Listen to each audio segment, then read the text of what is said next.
Estimados estudiantes, bienvenidos. Soy Jorge Torres, profesor de Realidad Nacional. Nos corresponde repasar un poquito conceptos, eh, números, cantidades y dinámica referente a la población y las condiciones sociales de esta población. En este sentido, nosotros podemos hablar de la composición de la población, de las características y la dinámica que tiene esa población, la pobreza obviamente y la distribución del ingreso y el acceso a los servicios básicos. Siempre hay que preguntarse cuando usted aborde la temática referente a la población, ¿cuántos somos en el país? La cantidad en sí misma es importante. ¿Cómo crece la población en el país? ¿Cuál es la tasa de crecimiento? ¿Cuál es la evolución? ¿Cuáles son las proyecciones de crecimiento de la población? De hecho, hay una dinámica también de la población, es decir, esta gran masa de seres humanos se mueve de acuerdo a diferentes contextos. Hay una concentración de la población, hay una migración.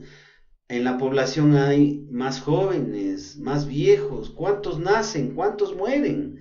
Es decir, tenemos toda una temática referente al tema de la población. Usted tiene que estar pendiente en la realidad nacional de todos estos elementos que nos llevan a pensar de una manera integral, sistémica de la población. Perdón. ¿Cuál es la composición y la dinámica de la población entre 1950 y el 2015? La dinámica de la población se remonta a la conquista de los incas, miren, y luego a la colonización española en el siglo XV. Con el inicio de la República en 1830 aparecen los departamentos, los primeros departamentos, hoy provincias de Azuay, Guayas, Quito. Entre 1847 y 1860 se crea Esmeraldas, Cotopaxi y los ríos Tungurahua. En 1882 se crea Cañar, Carchi, luego surge El Oro y Bolívar. Ya en 1911 se conforman las provincias de Oriente, Napo, Pastaza, Sucumbíos, Zamora y Morona, Santiago. Orellana aparece en 1989 y en el siglo XX contábamos ya con 22 provincias. Es decir, miren, el crecimiento de la población, la organización geográfica de esta población y la organización política en provincias de esta población ha tenido una evolución desde hace 300 años, 200 años. Finalmente, se crean las provincias de Santo Domingo, Los Áchilas y Santa Elena, llegando a 24 provincias en el país. Es así como cada región y provincia se caracteriza por su propia economía, por su propia población, generando una dinámica interna en el país. Y una de las dinámicas más significativas tiene que ver con la migración interna, con este movimiento interno de la población en la geografía nacional y de acuerdo a las circunstancias económicas también del país. El desarrollo de las zonas urbanas o grandes ciudades concentra a la población económicamente activa en los polos de desarrollo, es decir, hay una movilidad de las personas a nivel nacional y obviamente se concentran en las grandes ciudades.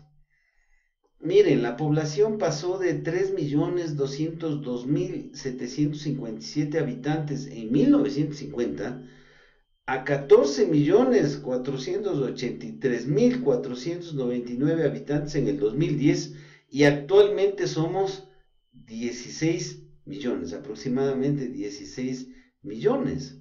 Es decir, desde 1950 con 3 millones al 2017 con 16 millones, esa es la evolución y el crecimiento de la población ecuatoriana. La población rural y urbana, ¿no? Hay una relación inversamente proporcional, es decir, mientras hay una migración desde el campo a la ciudad, Crece la población también en las grandes ciudades y baja la población en los sectores rurales.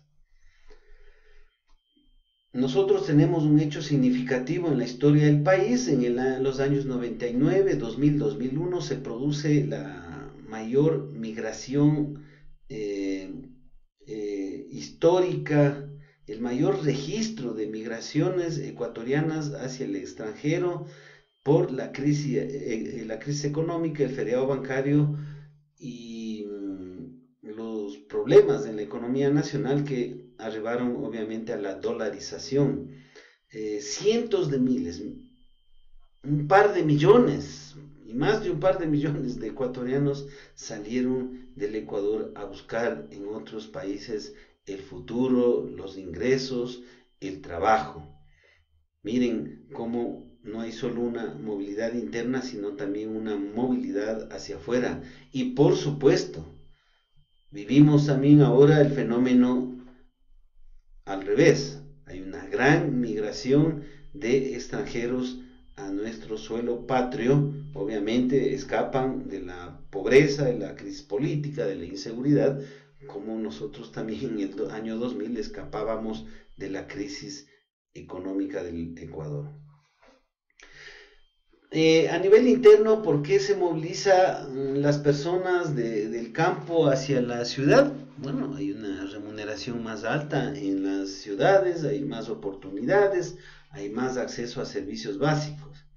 Y esto genera un proceso fuerte de urbanización en los años 70 fundamentalmente. Actualmente Guayas, Pichincha, Manabí, El Oro, los ríos de Azuay concentran el 76% de la población del país. Ojo, ahí está la fuerza electoral también del país, obviamente. En población, Galápagos es 148 veces menor a Guayas. Con relación a las edades, ¿no? Entre los años 50 y 70, mayoritariamente tenemos una población joven de 0 a 14 años. En los años 80 a los años 90 creció significativamente el grupo adulto mayor y actualmente como que la población, y hay una tendencia de la población hacia concentrarse en edades de 15 a 64 años. Esto es sumamente importante cuando se analiza la población de un país, ya que nosotros necesitamos jóvenes, necesitamos niños, necesitamos que la población más grande sea de jóvenes y de niños, porque obviamente ellos se van a convertir en una fuerza laboral intelectual y también de trabajo físico para generar riqueza, para generar impuestos, para generar valor agregado en la economía, para sostener la seguridad social ecuatoriana, de tal manera que la población no puede tender hacia ser una población vieja, tiene que tender siempre hacia ser una población joven. En el Ecuador se identifican, obviamente la población se distribuye en las provincias geográficamente, pero también a través de nacionalidades. En el Ecuador se identifican 33 nacionalidades indígenas. Cuando se habla de población, hay que hablar de la situación social, económica en la que vive esa población. Es decir, hay que preguntarse fundamentalmente qué es la pobreza, cómo vive la gente en pobreza.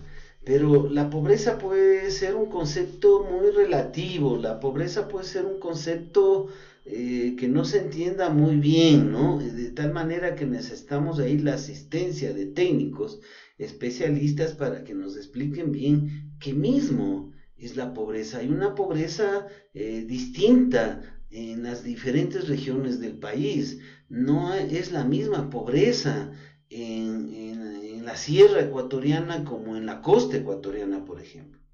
Y si hablamos de pobreza, tenemos que hablar de la distribución de la riqueza. ¿Cómo se distribuye la riqueza en el Ecuador? ¿Cuál es la brecha entre ricos y pobres? Y esto tiene obviamente que ver con la distribución del gasto social. Mientras más riqueza llega a más personas en el país, hay menos pobreza, pues, es decir, y la riqueza ¿cómo llega? A través del gasto social, pues, es decir, más carreteras, más vías, más servicios básicos para más personas es una forma de redistribuir o distribuir el gasto social.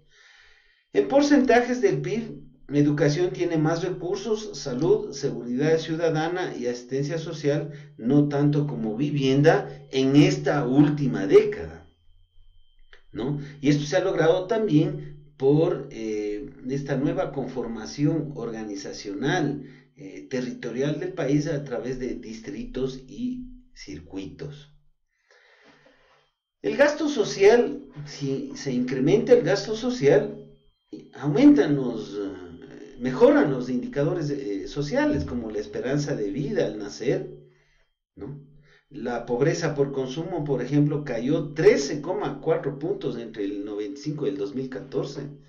La tasa de alfabetismo subió al 91,9%. La población calificada como no pobres creció entre el 2006 y el 2014. La concentración, finalmente podríamos concluir diciendo que hay un gran fenómeno de crecimiento, no tan acelerado, diríamos, en el Ecuador de la población. Yo creo que tenemos un crecimiento moderado de la población, las tasas de crecimiento de la población son moderadas, pero sí hay una gran concentración de la población en las ciudades grandes, en estos famosos polos de desarrollo. Tenemos un fuerte proceso de migración rural a la ciudad, ¿no? Campo, ciudad. Nos estamos quedando sin personas en el campo. Hay que retornar a las actividades económicas del campo, pero esto no es fácil. Este es un discurso muy fácil, pero en la realidad es muy complejo. Se necesitan condiciones, recursos, personas, técnicos capacitados, etcétera. Tenemos una distribución de la población en las provincias, también por nacionalidades indígenas. Somos un país multicultural. Y a partir del 2017 se incrementó el gasto social. Si algo tenemos que defender en el Ecuador es el gasto social para salud, para educación, para vivienda, para seguridad social, para asistencia social. Muchas gracias.